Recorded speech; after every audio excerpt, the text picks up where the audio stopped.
大家好，歡迎嚟睇紐約移民聯盟嘅了解你的權利視頻系列。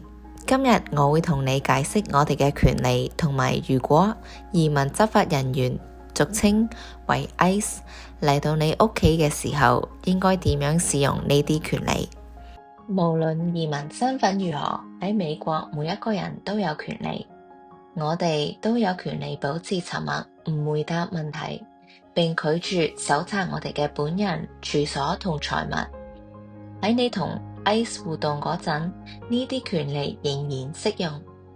我哋擁有唔同嘅權利，而呢啲採決於我哋嘅所處嘅實際地點。有公共空間，有私人空間，同埋有商用空間。我會喺其他嘅影片裏面討論唔同嘅空間同佢哋嘅權利，但係今日我哋主要講嘅係私人空間，即係你嘅屋企。私人空間例如屋企係我哋擁有最多權利嘅地方。執法人員需要有司法令狀先可以喺未經同意嘅情況底下進入你哋嘅屋企。有效嘅司法令狀係由兩部分組成。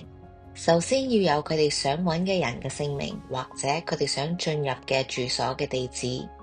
如果呢其中任何資訊寫錯嘅話，將司法令狀就變成無效。司法令狀亦需要法官嘅簽名，冇法官嘅簽名，將令狀就無效。而簽咗名嘅令狀只生效14日。要注意嘅英文單詞係 judge， 即係法官。Justice 即係司法， Court 即係法院。由於司法令狀好難獲得，所以執法人員好可能會持帶一份俗稱為行政令狀嘅文件。佢睇落去好正式，但係佢係冇法官嘅簽名。喺上面可能會有工作人員嘅簽名或者其他人嘅簽名。但仍然唔准許執法人員進入你屋企嘅權利，要記住仔細查看張令狀同埋影張相。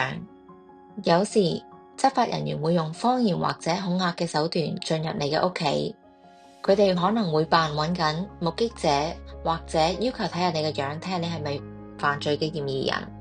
佢哋可能會堅持要求你開門同佢哋傾偈，記住唔好開門。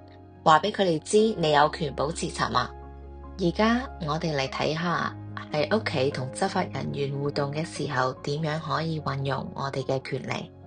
你喺屋企坐緊喺沙發上面，聽到有人敲門，有人大聲話自己係警察，話佢哋手上有令狀，你必須要去開門。聽到之後，你可能有少少驚，但係你知道自己嘅權利，所以你保持冷靜。首先，你唔好開門。若果佢哋拎唔出警察證，好可能佢哋並非警察，而係移民執法人員。要求警察人員拎出佢哋嘅警察證，包括姓名同警員編號。要求佢哋將令狀由門底攝俾你，或者舉到去貓眼俾你睇。你要睇下張令狀上面有冇正確嘅資料同埋法官嘅簽字。如果可以嘅話，盡量影張相留底。執法人員可能會同你講話佢係張司法令狀，但係實際上佢並非，所以你必須仔細睇下。記住，佢哋好可能冇司法令狀。如果喺呢種情況底下，請有禮貌地要求執法人員離開。你亦都有拍攝執法人員嘅權利。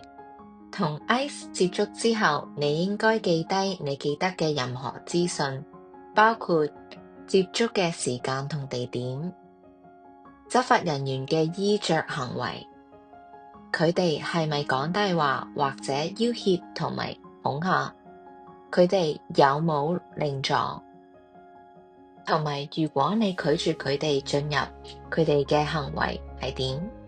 你可以記住呢幾句重要嘅英文短句。I have the right to remain silent. 我有權保持沉默。I do not wish to speak with you or answer your questions. 我唔想同你講嘢或者回答你嘅問題。I do not give you permission to enter my home without a warrant signed by a judge. 如果冇法官簽署嘅令狀，我唔准許你進入我屋企。I do not consent to searches of my person, belongings, vehicle, or home.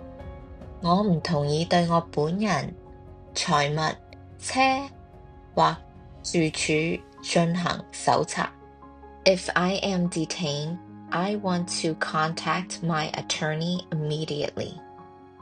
如果我被拘留，我想馬上聯繫我嘅律師。I refuse to sign anything without advice from an attorney.